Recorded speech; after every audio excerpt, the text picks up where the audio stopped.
देखो है यहाँ जो घर्षण बल को मेजर करने का मापने का तरीका है। यहाँ एक इंस्ट्रूमेंट बॉक्स है, डिक्शनरी है, सबसे नीचे भी इंस्ट्रूमेंट बॉक्स है। इस तीनों वस्तु को हम एक के ऊपर एक करके रखे हुए हैं और ये एक कमानीदार तुला है जिसपे 0 से 250 ग्राम तक मान अंकित है, यानी 250 ग्राम तक ये कैरी कर सकता है, वहन कर सकता है। तो इसमें जो है जब इस कमानीदार तुला को हम खींचेंगे तो इसका जो ये लाल रंग का पाठ्यांक है ये कहीं ना कहीं आकर रुकेगा, एक ऐसा स्थिति पर आकर रुकेगा, उस स्थिति से ये जो वस्तु है ये गति करना प्रारंभ कर देगी। ठीक है, जैसे ये धीरे धीरे यहाँ आएगा और एक ऐसी स्थिति पर रुकेगा, ये गति करना प्रारंभ कर देगी।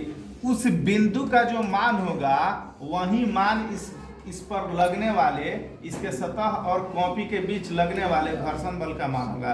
तो हम शुरू करते हैं, लड़के यहाँ दिखाओ, यहाँ ठीक है दिखा। तो अगर हम इसको खींच रहे हैं तो तुम लोग देख रहे हैं ये धीरे धीरे नीचे की ओर होगा, हो रहा है ना। अभी इसका मान 50 ग्राम हो गया, थोड़ा और खींचते हैं कहीं आगे बढ़ जाए, 100 ग्राम हुआ, थोड़ा और खींचते हैं, यहाँ 100 और 150 के जस्ट ऊपर यानी 140 ग्राम, 140 ग्राम अगर जा रहा है, 140 ग्राम या 130 ग्राम, 130 और 140 के बीच में इसके सतहों के बीच लगने वाले घर्षण बल का मान है। फिर से चेक करते हैं यहाँ कम हो गया क्योंकि यहाँ इंस्ट्रूमेंट बॉक्स और कॉपी के बीच लगने वाले घर्षण बल कम हो गया। क्यों कम हो गया? कि सतह एकदम चिकना है, एकदम स्मूथ है, समतल है। ठीक है, तो इसके ये जो इंस्ट्रूमेंट बॉक्स है और कॉपी है इसके बीच लगने वाले घर्षण बल का मान 100 ग्राम या उससे थोड़ा सा ज़्यादा आ रहा है।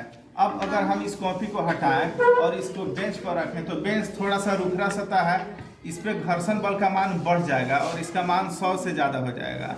100 से ज़्यादा होगा तब ये गति करेगा, 100 से ज़्यादा हुआ तब गति कर रहा है ना। यानी इस समय इसके घर्षण बल का मान ये इंस्ट्रूमेंट बॉक्स और बेंच के टेबल के सतह के बीच लगने वाले घर्षण बल का मान लगभग 130 ग्राम है। ठीक है।